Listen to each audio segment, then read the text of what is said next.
Moikka, mä oon Mikko Kangasmaa Helsingin yliopistosta ja esitän nyt mun gradun tuloksia, jonka aiheena oli urheilusovellusten datan hyödyntäminen maastopyöräilyn kävijäseurannassa. Ja tämä työ tehtiin osana Mobicon projektia yhteistyössä Metsähallituksen kanssa. Taustaa aiheeseen. Maastopyöräily on yksi nopeimmin kasvavista luontoaktiviteeteista Suomessa. Tähän kasvuun on vaikuttanut muun muassa sähköpyörien yleistyminen sekä maastopyöräreittien lisääntynyt markkinointi.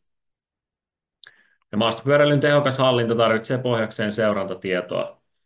Eli ilman tietoa siitä, että missä nämä pyöräilijät liikkuu ja milloin ne liikkuu, niin niitä on hyvin vaikea hallita. Perinteiset kävijäseurannan menetelmät vaativat huomattavia resursseja. Eli kävijäseurantaa suoritetaan polkujen varteen sijoitettavilla laskureilla sekä kävijätietoa tuottavilla kävijätutkimuksilla, jotka vaativat huomattavia resursseja, jota urheilusovellusten dataa voisi tukea nykyistä kävijäseurantaa. Tutkimuskysymykset. Mikä on urheilusovellusten data ja todellisen maastopyöräilyn välinen suhde huomioiden temporaaliset ja demografiset trendit? Mikä on maastopyöräilyn alueellinen jakautuminen tutkimusalueella sekä mitkä reittiominaisuudet vaikuttavat eniten maastopyöräilyreittien suosioon? Sitten vähän kohokohtia kirjallisuuskatsauksesta. Eli tämä urheilusovellusten data tarjoaa mullistavan tavan tutkia, miten ihmiset liikkuvat luonnossa. Aikaisemmin vastaava tutkimus on rajoittunut kyselytutkimuksiin sekä näiden polkujen varten sijoitettavien laskurien tuottamaan tietoa. Urheilusovellusten datan validointi on rajoittanut referenssidatan puute. Ja Suomessa meillä on hyvä tilanne sinänsä, että meillä on aika paljon laskuridataa saatavilla, jolla me voidaan sitten validoida tätä. Ja urheilusovellusten datalla voi olla huono edustavuus sosioekonomisten ryhmien välillä. Eli siellä on tietyt ihmisryhmät yliedustettuina, esimerkiksi keski-ikäiset miehet. Reittiominaisuuksien kvantitatiivinen analyysi on rajoittunut pieniin otoskokoihin. Eli kuten aiemmin mainitsin, niin usein ainoa kvantitatiivinen tieto täältä esim. Kansallispuistoista on se laskuridata, ja laskureiden vähäisen määrän takia kvantitatiivinen analyysi voi olla rajoittunut. Ja tutkimuksen tutkimusalueena on Pallas Yllästunturi, Urho Kekkosen ja Pyhä Luoston kansallispuistot. Alueet valikoitu pitkälti sen takia, että ne on Lapin ykkösmaastopyöräilykohteita sekä niissä on pyörälaskuridataa saatavilla. Ja tutkimusalueella tämä maastopyöräily on keskittynyt aika tietyille alueille. Eli Pallas Ylläksellä tuonne puiston eteläosiin Ylläksen ympäristöä, Urho Kekkosen kansallispuistossa tuonne länsiosaan, Saariselä ja Kiilopään lähelle. Ja sitten Pyhäluostolla vähän tasaisemmin ympäristä kansallispuistoa. Ja huomioitavaa on se, että Pyhäluosto on kooltaan huomattavasti pienempi kuin nämä kaksi edellistä. Urheilusovellukset. Eli sovelluksia, jotka mahdollistaa aktiviteettien suunnittelun, tallentamisen ja jakamisen. Ja tallentaminen on tässä keskeistä, koska me käytetään tätä tallennettua dataa.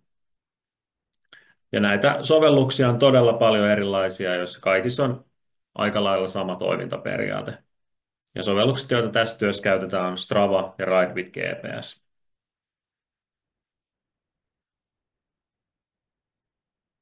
Tutkimuksen datana on päädata lähteenä on Strava Metro, ja Strava Metro sisältää tämmöisiä segmenttilaskentoja, eli Strava-käyttäjien aktiviteetit on yleistetty tämmöisille segmenteille, eli viivan polun pätkille ikään kuin, ja jokainen polun pätkä sisältää sitten tiedon, että kuinka monta aktiviteettia sen kautta on mennyt.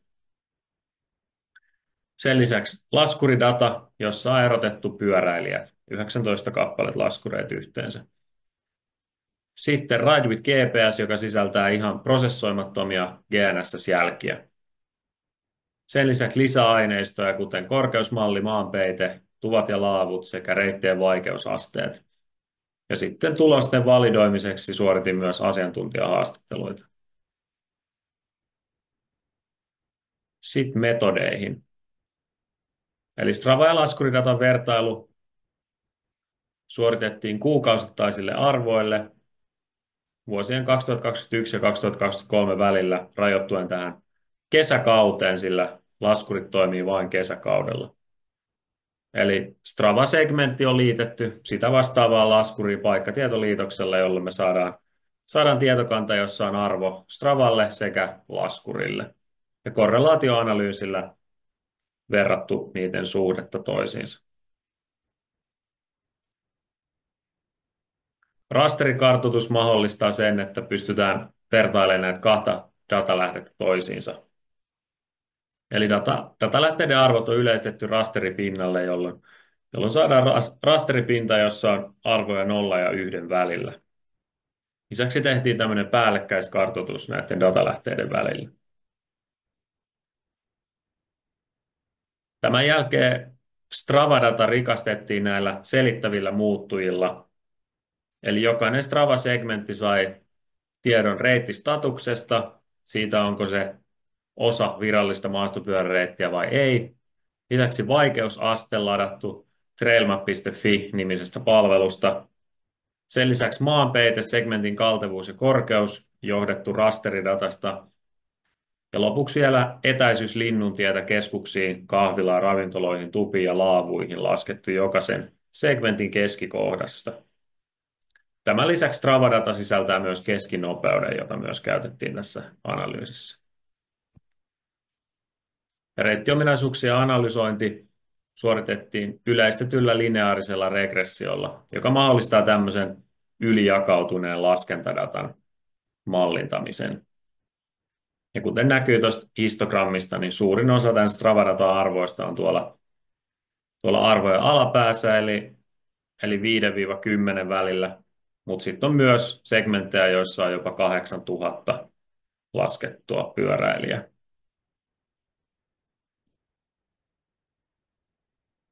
Asiantuntijahaastattelut suoritettiin sekä etänä että tutkimusalueella, ja pyrittiin jokaiselta tutkimusalueelta saamaan vähintään yksi haastateltava. Haastateltavilla on kattavaa kokemusta maastopyöräilyn parissa työskentelystä, ja heidän kanssaan keskusteltiin yleisesti aiheesta sekä sitten pyrittiin validoimaan tuloksia, joita oli saatu tällä Strava-datalla. Ja seuraavaksi tuloksiin. Eli ensin katsotaan vähän statistiikkaa tästä Strava-datan käyttäjistä ja ominaisuuksista. Eli huomioitavaa on se, että sähköpyörien osuus on lähes 10-kertaistunut Strava-datassa. Ja todellisuudessahan tämä osuus on vielä suurempi, eli luultavasti jopa puolet kaikista pyöristä. Stravan sukupuolijakauma on pysynyt enemmän samanlaisena, mutta siinäkin näkyy nousua 12,6% 18,6% vuosien 2019 ja 2023 välillä. Ikäluokat niin ikään pysynyt suhteellisen samana, mutta huomioitava on se, että tuossa ylemmissä ikäluokissa yli 55-vuotiaissa on ollut merkittävää kasvua 3,1% 7,8,5%. Ja seuraavaksi Strava ja laskuridatan vertailuun. Ja tässä diagrammissa näkyy Strava ja laskuridatan tämä ajallinen jakautuminen kuukausien välillä. Ja kuten näkyy, niin ne noudattaa joissain määrin samaa jakaumaa, mutta huomioitava on se, että tiettyjen kuukausien välillä, kuten elokuun ja syyskuun välillä, on suurimmat erot. Eli muuten esimerkiksi kesäkuut, heinäkuut ja lokakuut on aika samoilla kohdilla, mutta sitten suurempaa eroa näkyy sitten syyskuun ja elokuun välillä. Ja tästä päästään katsoa sitten korrelaatioanalyysin tuloksia, eli Ylläksellä lähes täydellinen korrelaatio 0,9, Urho Kekkosen kansallispuistossa pieni korrelaatio, mutta silti tilastollisesti merkitsevä. Ja sitten Pyhäluostolla ei ollut minkäännäköistä tulosta. Ja tästä nyt nähdään esimerkiksi Urho Kekkosen kansallispuistossa nämä 3 pistettä, jotka selkeästi erottuu näistä muista, niin ne on elokuun arvoja ja niihin vaikuttaa todennäköisesti toi Saariselkä MTB-tapahtuma.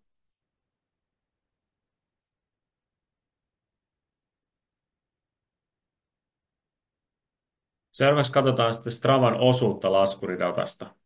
Eli tämä diagrammi näyttää, että kuinka suuren osan Strava näyttää kaikista pyöräilijöistä minäkin kuukautena. Ja tässä nähdään tämä tapahtumien vaikutus, eli etenkin Urho Kekkosen kansallispuistossa, joka on kuvattu sinisellä viivalla, niin näkyy, jokainen elokuu näkyy selkeästi erottuvan tuolta datasta. Ja silloin lähes neljännes kaikista pyöräilijöistä näkyy Strava-datassa. Todennäköisesti just tämän maastopyöräilytapahtuman vaikutuksesta. Ja muuta huomioitavaa on se, että Pyhäluostolla tämä Strava-pyöräilijöiden osuus on huomattavasti pienempi, eli vain noin 5%. Lisäksi Pallas-Ylläksellä on myös heinäkuussa tämmöinen pieni piikki, johon voi myös vaikuttaa jokin tapahtuma, mutta siitä ei ole varmuutta. Rasterikartoituksesta nähdään, että maastopyöräilijät liikkuu pääasiassa virallisilla maastopyöräilyreiteillä, mutta myös paljon liikennettä on näiden virallisten reittien välisillä poluilla ja muilla poluilla. Ja datalähteiden Strava ja Raikkonen GPS välillä ei esimerkiksi tässä kyseisessä esimerkissä, joka on Urho Kekkosen kansallispuistossa, niin ei ollut merkittävää eroa, mutta sitten muilla alueilla oli sitten suurempia eroja, mikä osittain liittyy myös datan vähäiseen määrään.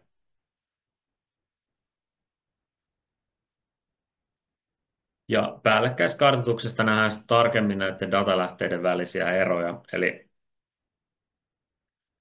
Eli tästä huomataan, että tuolla alueella on paljon tuollaisia polkuja, jotka esim. Yhdistää 2 virallista reittiä toisiinsa, jotka löytyy tuolta Ride with GPS-sovelluksesta, mutta ei Stravasta.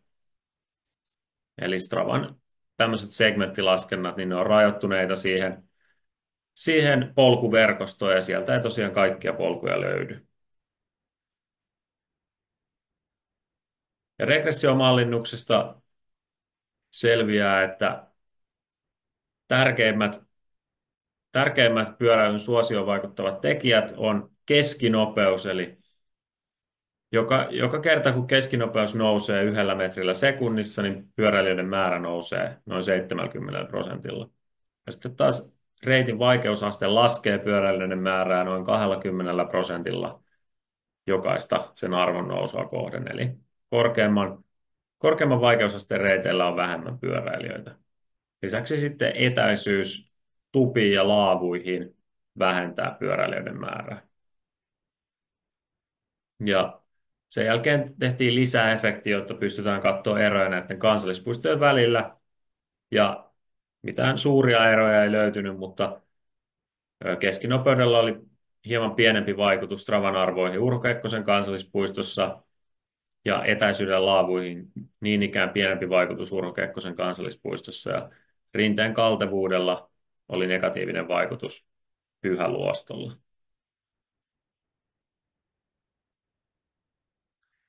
Ja seuraavaksi katsotaan, että miten maanpeite vaikuttaa pyöräilyn suosioon. Eli tästä huomataan, että tämmöiset tunturialueet luokittuu luokkaan bare land ja shallow vegetation tässä laatikkodiagrammissa, niin huomataan, että siellä on huomattavasti suurempi määrä pyöräilijöitä kuin esimerkiksi metsässä.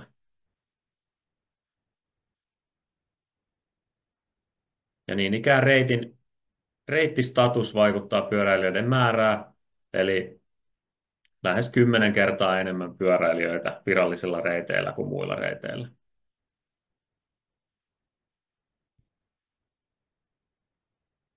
Seuraavaksi pohdintaa. Eli Strava kuvaa maastopyöräilyn suosioajallisia vaihteluja suhteellisen hyvin. Mikäli meillä on riittävä datan määrä ja mitään muuta poikkeuksia, kuten näitä tapahtumia ei ole, niin siihen voi luottaa, että se Strava seuraa samoja temporaalisia trendejä kuin oikea pyöräily. Strava ja Ride with GPS kuvaavat maastopyöräilyalueellista jakautumista. Eli näiden asiantuntijahaastatteluiden pohjalta pystytään sanomaan, että ne antaa realistisen kuvan siitä, missä ne pyöräilijät liikkuvat. Ja valtaosa maastopyöräilijöistä suosivat merkittyjä reittejä, jotka ovat vaikeusasteeltaan helppoja tai keskivaikeita sekä tarjoavat avoimia maisemia. Ja tämä tuli esiin tuolta regressioanalyysistä ja sen lisäksi haastatteluista. Ja sitten ongelmia Stravadatan kanssa on, että se on herkkä näille poikkeuksille eli tapahtumille. Ja lisäksi jos datan määrä on pieni, niin myös ihan yksittäinen vaikka treeniporukka, jos kaikki käyttää Stravaa vaikka 10 pyöräilijää, niin se voi muuttaa jo sitä temporaalista trendiä aika merkittävästi ja vähentää sitä datan luotettavuutta.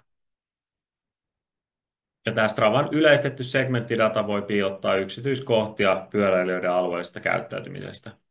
Eli koska nämä aktiviteetit on yleistetty näille segmenteille, niin sieltä voidaan poistaa joitain pyöräilijöitä, jotka ei esimerkiksi ole mennyt niitä virallisia reittejä pitkin, tai sitten jos tietty reitti ei ole osa tätä Stravan segmenttidataa, niin sieltä ei sitten ole mitään tietoa saatavilla.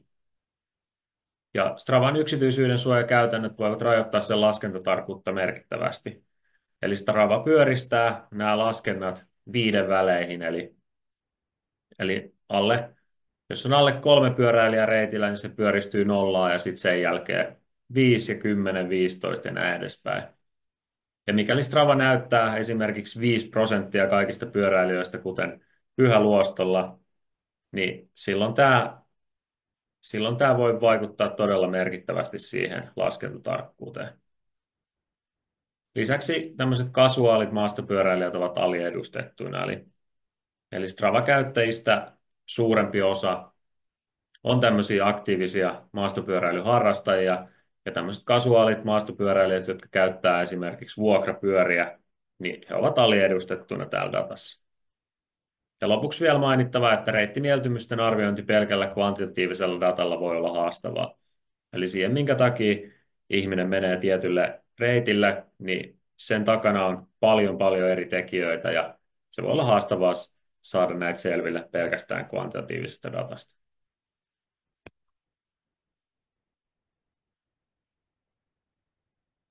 Ja tulevaisuuden tutkimuksessa olisi tärkeää ymmärtää näitä datan tuottajia. Eli maastopyöräilijät tuottaa itse tätä dataa, ja mikäli me ei ymmärretä, ketä on suomalaiset maastopyöräilijät, niin se on vaikea ymmärtää myöskään tätä dataa.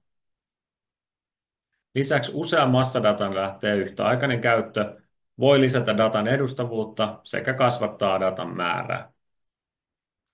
Lisäksi tällä datalla olisi mahdollista tehdä tämmöisiä hyvin laajoja alueiden tutkimuksia suhteellisen pienillä resursseilla. Esimerkiksi koko Suomen kattava tutkimus olisi suhteellisen helppo tehdä. Lisäksi olisi tärkeää tehdä yhteistyötä lajiharrastajien kanssa. Esimerkiksi tämä trailmap.fi on hyvä esimerkki siitä, että maastopyöräilyharrastajat on kartoittanut maastossa valtavia alueita Suomessa ja todella valtavan määrän polkuja. Ja sitä ei tule vähätellä, että kuinka paljon näillä harrastajilla on tietotaitoa aiheesta.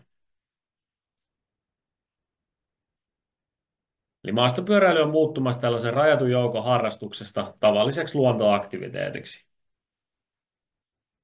Ja myös epätäydellinen data voi tuottaa tärkeää tietoa. Eli vaikka tässä Strava-datassa on näitä ongelmia, joita on käyty nyt läpi, niin sillä voidaan tuottaa tietoa alueelle, josta ei ole minkäännäköistä seurantatietoa olemassa. Suojelualueiden kestävä hallinta on niiden säilymisen edellytys. Ja resurssien vähentyessä on tarve uusille kävijäseurannan menetelmille, joista yksi vaihtoehto voisi esimerkiksi olla tämä urheilusovellusten data.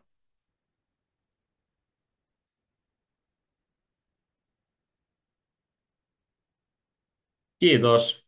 Ja mikäli on kysymyksiä aiheesta tai haluatte muuten ottaa yhteyttä, niin mikko.kangasmaa@helsinki.fi sähköpostiin voi laittaa.